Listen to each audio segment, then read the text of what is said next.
Welcome to the Workforces Podcast. I'm Julian Alsid. And I'm Caitlin Lemoyne, and we speak with innovators who are shaping the future of work and learning. Together, we unpack the complex elements of workforce and career preparation and offer practical solutions that can be scaled and sustained. This podcast is an outgrowth of our Workforces consulting practice. Through weekly discussions, we seek to share the trends and themes we see in our work and amplify impactful efforts happening in higher education, industry, and workforce development all across the country. We are grateful to Lumina Foundation for its past support during the initial development and launch of this podcast and invite future sponsors of this effort. Please check out our Workforces Podcast website to learn more. And so with that, let's dive in. Welcome back. You know, Julian, our conversations on the podcast and in our consulting work are often about tackling workforce development challenges at scale. It's challenging just to design and implement effective workforce development initiatives, let alone scale them. Absolutely, Caitlin. And inevitably, these initiatives require collaboration and commitment from employers, educators, public sector leaders, community partners, and learners alike. Needless to say, this is a tall order to pull off in a single community or region, and exponentially more complex when we talk about working across regions. And our guest today has a unique perspective on how to go about making this complex work happen. With a career that spans the private, public, and nonprofit sectors, she's gone from leading a massive higher education system to founding a nimble, innovative startup in 2020 that has since trained and supported over 10,000 adults across the U.S. as they completed credentials and qualifications for allied health careers. Her work is a powerful example of how to effectively prepare untapped talent for career success. Our guest is the legendary Ton-Quinlivan, Chief Executive Officer of Futuro Health. I joke that I've known Von for many years, and she really has been a true standout in the field. And she's nationally recognized leader in workforce development. She was formerly Executive Chancellor of the California Community Colleges and currently serves as an appointee to the California Health Workforce Education and Training Council. She's the author of Workforce RX and host of a podcast by the same name, promoting agile, multicultural solutions for employers, educators, and workers. Vaughn has been named one of the top 50 women leaders in healthcare, and she holds an MBA and a master's in education policy from Stanford University. We are so excited to have you on the podcast, Vaughn, and thanks so much for joining us. Oh, I'm so delighted to be here, Julian and Caitlin, to be amongst leaders who are also thinking and trying to solve big problems in the area of education and workforce development. Oh, we really appreciate you joining us for this conversation today and look forward to kicking it off with hearing a little bit more about your background and what led you to your current work. Julian gave a bit of a bio there, but would love to hear more from you. You know, my expertise in workforce development, I got my chops doing it in the private sector with a company of 20,000 men and women where I brought them from having no opinion in workforce development to being an industry recognized national best practice. And then I went into the higher education system with the California Community College, driving the workforce mission, where, I started in sort of the worst of days where we had about 100 million made available for a career technical education program. And by the time that I finished my 2 terms, it went from 100 million to 200 million to 700 million to over $1 billion. And so faced a big quandary when I was approached by Kaiser Permanente and its partners after stepping off from the community colleges. They said, geez, for 2 years, we've been wrestling with how to grow the next generation of allied health workers. And allied refers to the 65% of the healthcare workforce that we all need those volumes in our backyard. So, they're the emergency medical technicians that come when we have an accident, or the medical assistant that checks you in, or the x-ray tech or the lab tech. So a lot of the technicians that are trained through credentials and less than a 4-year degree, they are the allied health workers. And right now, 75% of healthcare facilities report that they have workforce pains in this area. So when Kaiser Permanente and his partners approached me, I had to look in the mirror and really just reflect on the level of risk and how scary it is to go from running $1 billion system to now going into a startup environment. And what if it didn't work? I think we all have these quandaries when we make big career decisions.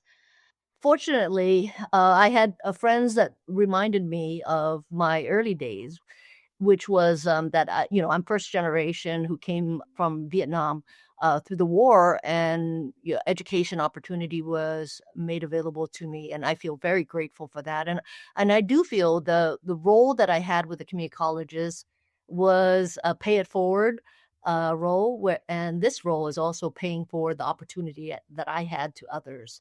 And so with that realization, I was able to overcome my own internal self-doubt and said, really, for many of us who are on the innovation side, it's like, if it's not us, then who? And so I'm glad to be bringing a lot of the best practices learned from the private sector, the public sector, and into the nonprofit sector in Futuro Health to see which combinations of best practices can really get the untapped adult learners to be able to get their credentials and qualifications for that first or next healthcare career. So looking at the untapped adult worker population and allied health careers, can you speak a little more to the problems that you're seeking to solve related to that population? And really, how does the Futuro Health model work? Right now, the labor market is having its adjustments with all the federal cuts. So I'm going to put that aside for the moment, because in the macro context, the bigger problem is that we have an aging nation. And when you go over age 65, for example, all of us will consume more healthcare, which means that you're going to need more caregivers, right? And roughly, 30, 40-ish years ago, there were 12 working adults available for every one person over the age of 65. Today, it's roughly 7. And in about, a little over a decade from now, it's going to be 4. So we have a shrinking adult population that is available to get into to compete for all the roles, much less the roles that are in care. So that is sort of the macro trend and why we should be thinking about this space as well as other spaces. Now, when it comes to the individual adults themselves, you may be wondering, well, what's the problem for them? I mean, given this big need. Well, we did 4 focus groups, including one that was in all Spanish, to learn what were the difficulties. And of course, the first thing that came up was, of course, the theme of flexibility in the delivery, right? The second was, aside from cost, is the navigation. So even if you knew you wanted to become a medical assistant, the path to go from here to there was not obvious. And so the noisiest of the options tended to be your private proprietary option, which then led to the problem of 3, which is even for those in the focus group who made it into healthcare careers at these entry-level steps, they were so laden by debt, they were just stuck at the bottom rung. So we had considered all of that in the mix in order to create a path to getting credentials and qualification. Because, both of you know that healthcare is one industry that if you don't even have the qualifications, you can't even get the interview, right? It's highly credentialed compared to other industries. So that was a sort of a good problem space to figure out how to apply the best practices of workforce development and see if we can design a way that could work for adults, or to be able to transition adults into the qualification and credentials they needed. I'm just curious to learn a little bit more about how, it seems like you have a heavily networked approach in this work. How do you go about building out this model with your many partners? Workforce development is a team sport, not an individual sport. So it's like, how do you wrap the ecosystem fold the ecosystem in a way that everybody can do what they do best. So when we initially started, many of the healthcare employers, of course, this sort of happened right at the beginning of the pandemic. Their impression was nobody wants to get into healthcare, right? People were not interested in healthcare. So we activated a set of partners and provided them tools that were heavily tied into the data science, our data science acumen, to go out and scout and recruit, to take advantage of healthcare workers to scout and recruit in communities, friends and family network. And it turned out that it was absolutely a myth that people were not interested in healthcare roles. They were interested, they just couldn't figure out how to navigate through. And so we, even during the pandemic, when enrollment was declining, I know at the California community colleges, it was as severe as like 20% decline in enrollment year upon year. We were able to hit all of our enrollment numbers to bring adults back in. So, it's the gal who is the security guard in the hospital. She's we call them our scholars. So she became a Futuro Health Scholars after taking care of her mother who had cancer and coming to the realization that she potentially could be a caregiver and liked being in service of others. And then she found the Futuro Health flyer, and we were able to get her a phlebotomist credential. And then she moved from security guard into a role that was in caregiving. It's really, how do you break into healthcare when you're sitting on the sidelines?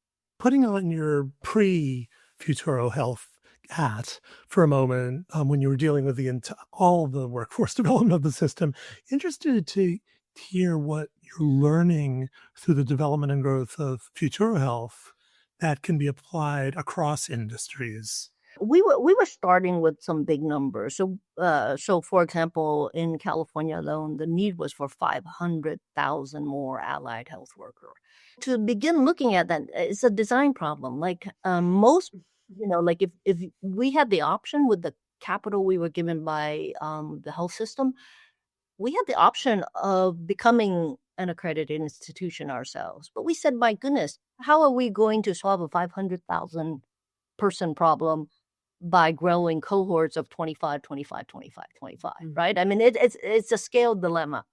So we changed the way we looked at it and said, well, how do we begin designing at 1,000, 2,000, 3,000 and time in order to begin tackling this dilemma? And so our approach, Julian, was let's build the ecosystem of education partners. And now we have roughly 40 education partners whom we integrate into the student experience. And so our data science tells us and our coaching tells us, what is the best match in terms of which institution, which program is mapped to the learner.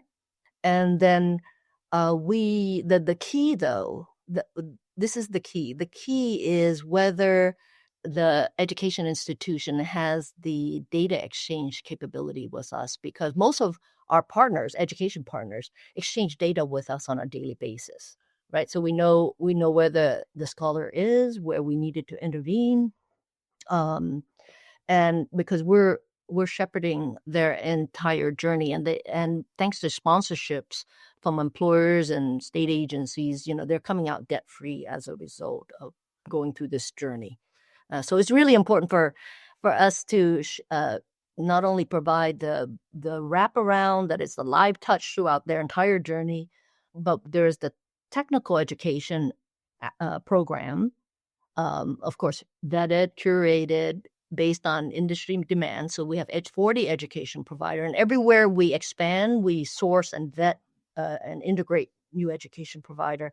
And then the last part, which is really interesting, is a learning, is how we have leveraged an essential skills / soft skill curriculum as the way to effectively onboard adults. And this is interesting. So we had tried onboarding adults because before we unlocked the full scholarship, which is fairly expensive to us, could they take 2 academic courses like anatomy or physiology, for example? It turns out that didn't actually predict their success so much as they're building their confidence to re-enter education. And so that's one area where we're super proud that we unlocked some experimentation, and it has worked. So building on that last example, actually, Yvonne, I'm curious, taking, I guess, a step back on this. I mean, you're drawing from many years in this field and many experiences across, public, private sector. Given what we're seeing, with respect to economic shifts and technological shifts, and, thinking about like how we best support learning for adults, What do you believe, or what are you seeing as some of the best practices and around how we support learning in the context of a skills-based economy where there's just so much shift and change happening? I know you've had speakers talk about the skills-based economy and the importance of the credentials, and I'm just going to translate it to what we have experienced with our Futuro Health scholars, and these are thousands and thousands of them, right? And what's so interesting is even though they have gone through the Futuro Health experience debt-free, they never talk about, oh, thank you so much for that we came through debt-free. They actually talk about those moments when they were going to stop, those moments they were going to quit, those moments that were really hard.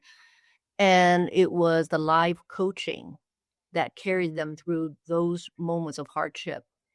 So when it comes to the question, for example, should AI replace coaching? We have so far decided that that our population that we're working with, and it's 90% culturally diverse with about roughly 50% linguistic diversity, very important for healthcare because it begets trust, every 29. We have decided that the live coaching, that is essential for the learners right now. So the AI, applications of AI, improvement on the data can all be on the back end, but that is what the scholars have valued way more than other things that we thought would be more important. The other thing, Caitlin, that we saw was, we have this unique curriculum called Human Touch Healthcare, which is focused, I mentioned it, focused on the essential skills and soft skills. Mm-hmm. And they're all instructed by seasoned healthcare workers who can put it into context. And as they finish each of those modules, they earn a badge, a digital badge. And the pride in which these adults take in being able to post these badges and have the acknowledgement, it may be that the positive reinforcement is very critical to building the confidence of many adults who are sitting on the sidelines of learning right now. So I think in the broader context, as we think about the shrinking K-12 and where do we find and how do we tap into adults that maybe not be participating or we need to upskill them, the success coaching, making the journey simpler, of course, figuring out the cost, but also like how do you continue to have the positive reinforcement throughout? I mean, these are not things that have been sufficiently designed into traditional education systems, but it helps us all. Absolutely, right. Like those interim milestones of success, right? That don't just come when you finish the course, but like those moments along the way that provide that continual, like you're saying, positive reinforcement and the acknowledgement, like, yes, you have done this. Keep going. That can is really important. I mean, most of us waited until the earning of our degree in order to get that reinforcement, but Right. I think when we're dealing with these non-traditional learners that are now becoming more standard, we just have to rethink how we structure their experience. Well, and you're sort of leading right into what I was thinking, which is as we watch this world unfold economically and demographically and in terms of education and what that means and the choices folks are making about how to advance their education and careers, what do you see as the biggest challenges, both in healthcare and even beyond, for the people who are this band of partners that are coming together to try to help people advance their careers and grow the economy? Julie, I wonder if you see that we're going to need to be more fluid with our education processes and systems because of how many different ways people are tapping into education. And yet we want them. We know that, Jeff Stroll over there just issued a report called Falling Behind, How Skills Shortages Threaten Future Jobs. And he says that there's going to be a need to add additional 5.25 million workers with post-secondary credentials, of which 4.5 million is a bachelor's and above. And this is during the time period of 2024 to 2032. The bachelor and above is getting very, very expensive these days, right? And then there's a lot of skepticism. So how we get people to partake in the education process and how to convert it over to the degree pathway is super important. So, the prior learning credit, all the transcripting that your guests are talking about, the hard barriers between education and who provides it is likely going to soften over the future. Well, and you said, it also makes me think about even like the technical systems behind how this happens, right? Like, how do we make sure that we have the back end software and ability to say, okay, like, how do we make this credential portable? How do we know that we know what it means here will mean the same thing somewhere else, right? I mean, there's just so much at play there around making, I guess, the translation of these credentials clearer, especially as people want to, either stack credentials into a bachelor's degree or transfer credits into a bachelor's degree. So much work needed in that space. On that scale, right? Back when I was with the California Community College Chancellor's Office, it was a question of, all your grantees, are they all on Excel spreadsheets, right? And so what we did was we said, okay, we're going to provide common systems, and then for workforce outcomes, instead of having the grantees and the faculty and the administrators spend all their time trying to hunt and peck and trying to find outcomes data. So we begin to automate some of those processes so that they're not talking about where's the data, they're talking about, what does the data say? So I think that will continue to be a long journey for us to evolve, especially big systems. I'm wondering then, given your experience in and now with working with many different systems and providers, are you seeing more of a flexibility? Is it beginning to happen? I mean, are systems adapting to more than they have in the past? I mean, this has been a story we've had, discussed, or we've all talked about again and again. And it's hard for systems to change, but it's going to happen one way or another. Is kind of what I hear. So the question is it happening? Oh, I think you probably have seen more examples of organ rejections than you've seen examples of organ ingestion, right? Maybe that's a bad analogy, but I think it brings up the question of how do you introduce change? Like, how do you have big systems try out and experiment things? And so I remember a day when digital badges. Do you remember the early days when of digital badges, and everybody thought you were just like crazy to even think about what a concept. So I remember redoing a grant, existing funds, redoing a grant and saying, whoever wins this grant, you will be also experimenting with digital badges. And this grant, the winner has to involve at least 10 colleges. And the reason why is that when you design a solution for 10 colleges, it can't be just, fine-tuned for just your one college. It's thinking about scale. And so that was an example where it was originated in one grant with 10 colleges. And then the next grant was about getting it to 20 colleges.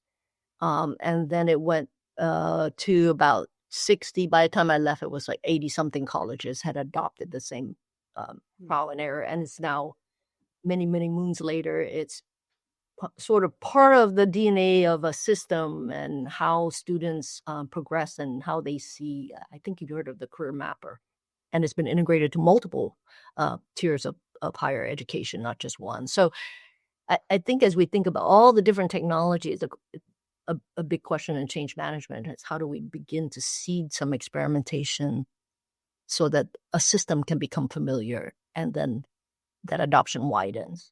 I think we're going in this direction very naturally in this conversation. But Bon, we always like to, given that the podcast is called Workforces, we always like to ask about how our listeners can be forces. And so as we start to wind down our conversation today, what practical steps can our audience take to become forces in supporting learners and employers alike at this increasingly complex moment and intersection of work and learning.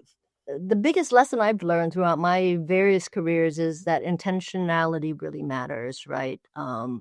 It matters because there are so many parties that need to come to the table in order to make a workforce program successful.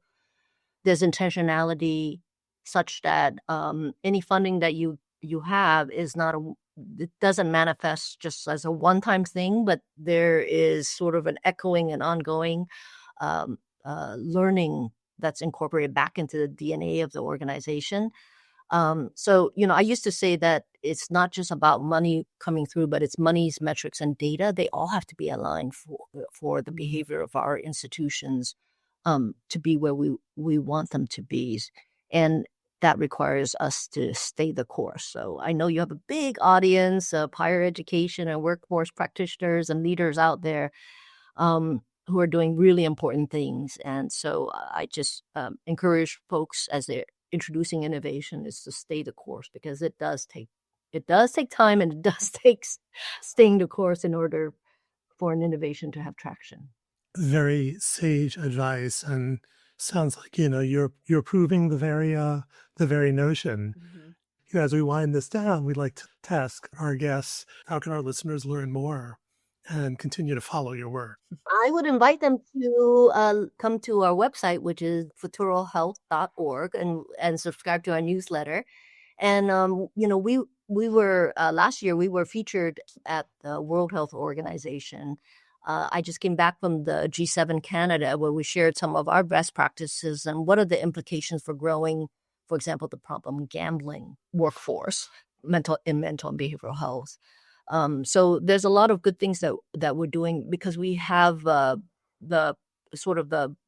platform to be able to experiment, which could be harder in other environments. So welcome others to learn along with us, but also share ideas with us. Great. Well, thank you for sharing your ideas with us today and for allowing us to learn along with you in this conversation. And really appreciate you taking the time to meet with us today. It's a great pleasure, Caitlin and Julian. Thank you. Thank you so much, Fawn.